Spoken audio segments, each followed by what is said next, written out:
और देखिए, मोदी सरकार ने बुलाई है सर्वदलीय बैठक। बजट सत्र से पहले बुलाई गई है सर्वदलीय बैठक। थोड़ी देर में सर्वदलीय बैठक शुरू होगी। 23 जुलाई को पेश किया जाएगा संसद में बजट, लेकिन उससे पहले सर्वदलीय बैठक बुलाई गई है। वित्त मंत्री निर्मला सीतारमण बजट पेश करेंगी और बजट पेश करने से पहले सर्वदलीय बैठक बेहद महत्वपूर्ण है। अब से थोड़ी देर में इस बैठक की शुरुआत हो जाएगी। 23 जुलाई को बजट आएगा, उसको लेकर तैयारी भी हो चुकी है, हलवा सेरेमनी भी हो चुकी है, लेकिन अब सर्वदलीय बैठक का आयोजन अब से थोड़ी देर में इस बैठक की शुरुआत हो जाएगी। दिल्ली न्यूज एडिटर अदिति नागर हमारे साथ जुड़ रही हैं। अदिति, क्योंकि 23 जुलाई को बजट आना है, उससे पहले बजट सत्र की शुरुआत होनी है और ऐसे में सर्वदलीय बैठक की शुरुआत अब से थोड़ी देर में, अपडेट चाहेंगे अदिति इस खबर पर? बिल्कुल, देखिए कुछ देर में शुरू होगी ये बैठक और एक बार फिर ये प्रयास कि बजट का सत्र है और एक बार ये फिर कि जो इस बार का बजट सत्र हो वो सार्थक चर्चा के साथ शुरू हो और सार्थक चर्चा के साथ खत्म हो। ऐसे में हालांकि ये सर्वदलीय बैठक हमेशा हर सत्र से पहले होती है, ये एक प्रोसेस है और इसमें आपस में बातचीत करने की बात भी होती है। तमाम जो गुट के नेता हैं वो इसमें जुड़ते हैं, लेकिन आगे क्या होता है ये तस्वीरें हमेशा सबके सामने आई हैं। एक बार फिर ये प्रयास किया जाएगा, तमाम दलों के नेता यहाँ पर जुटेंगे, पार्लियामेंट के अंदर ये बैठक होगी और किस तरीके से आज का दिन की शुरुआत हुई जब मल्लिकार्जुन खड़गे के जन्मदिन पर प्रधानमंत्री नरेंद्र मोदी ने बधाई देते हुए ट्वीट करा।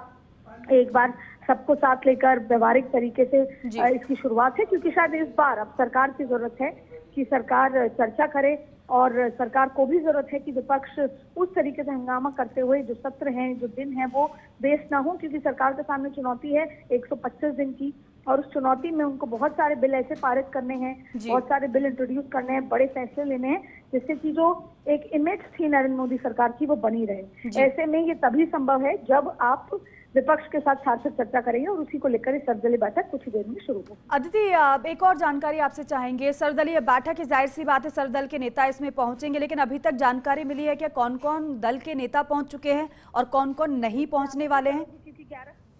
कांग्रेस से लेकर तमाम अलग जो दल हैं, भाजपा के नेता यहाँ पर पहुंचना शुरू हो चुके हैं और पार्लियामेंट में ये बैठक चल रही है और आप कुछ ही देर में तस्वीरें देखेंगे कि सिक्योरिटी के चलते जो वो एंट्री होती है, तमाम चीजें हैं वो सब में अभी तस्वीरें सामने नहीं आई हैं, लेकिन तमाम दलों के नेता पहुंचना यहाँ पर शुरू हो चुके हैं। कुछ देर में तस्वीरें आपके सामने।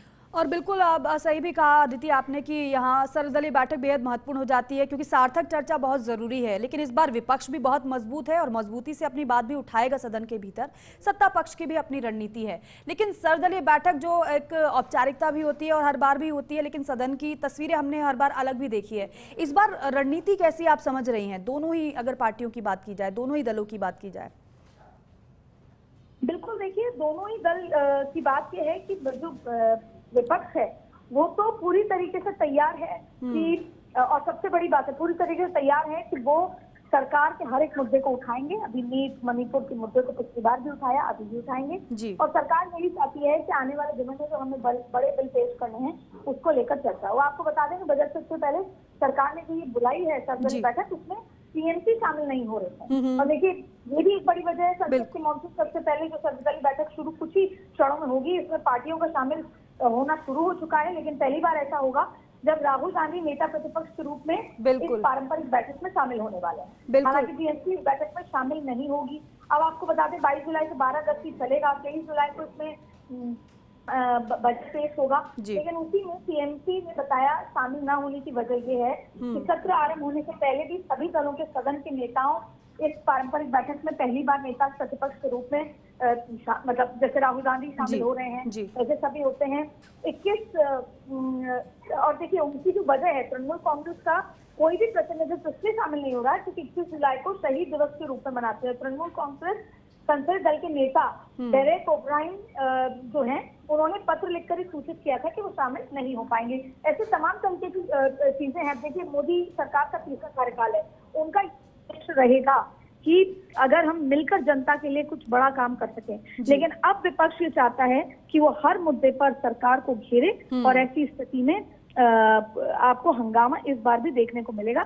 अब आज इस बैठक में क्या होता है, एक बार फिर क्या अपील होती है, ये देखना बहुत इंटरेस्टिंग होने वाला है। बिल्कुल, हर बार तो यही कहा जाता है कि सर्वदलीय बैठक में जब चर्चा होती है कि सदन में सार्थक चर्चा हो, लेकिन सदन के भीतर हंगामा भी काफी होता है। लेकिन इस बार देखना होगा कि किस तरीके से विपक्ष घेरता है सत्ता पक्ष को और क्या सत्ता पक्ष की तैयारी भी रहती है। अदिति, आप बने रहिए हमारे साथ।